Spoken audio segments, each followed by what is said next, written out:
Hello guys, good day. This is Second Mate Christian. Sa video na to, I will try to explain regarding Nabareyas and Metareyas. Also, how we will set up the Inmarsat C for us to receive the maritime safety informations na kakailanganin natin para sa ating magiging next na biyahe. So first, dito kami sa Brazil and ito yung magiging layout ng aming magiging biyahe going to Singapore. So, from Brazil, biyahe kami transiting this South Atlantic Ocean, passing to the south of South Africa, then transiting the Indian Ocean, passing to Malacca Strait, then to Singapore. So, Nabareyas. So, sa Nabareyas, ito yung sineset up natin ng mga Nabareyas like this one, 5, 7, 8, 11, and sinama ko rin yung 6 kasi malapit siya dito sa magiging dadaanan namin. So, ang marireceive nyo sa Nabareyas, so, yung mga navigational warnings. Okay? Yun yung mga maritime safety information na marireceive nyo.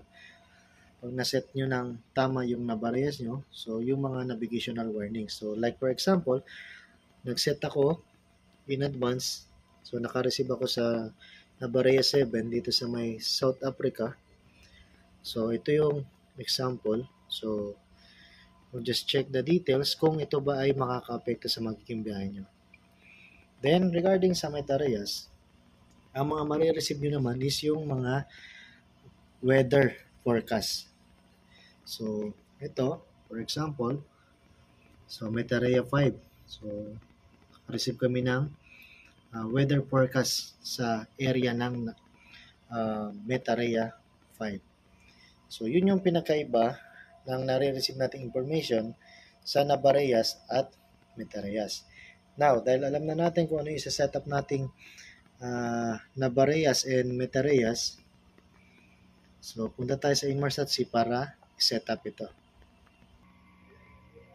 Okay, so narito tayo sa ating Inmarsat C. So ito yung keyboard, ito yung monitor niya. So para set up yung Nabareya or Metareyas, so una, press mo yung F8.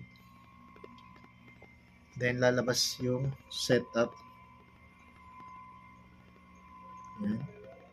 Then pupunta ka sa number 4, EGC setup. So, pwede mo i-click yung 4 para makapasok ka sa EGC setup, or kung hindi yan naka-highlight, press mo yung arrow down or up hanggang ma-highlight yung number 4. Yan. Then, press mo enter. Then, papasok ka sa EGC setup. So, kita nyo, sinetup ko siya sa 5, 6, 7. So, end muna yung mga pinakamalapit na dadaanan namin. Then later on, pag malapit na kami sa 8, then 11, so dadagdag ko na. For example, so click mo yung arrow down para ma-highlight yung Nabareyas / Metareyas. Click mo yung enter, then edit mo. Example, tatanggalin ko muna yung 7. So, okay.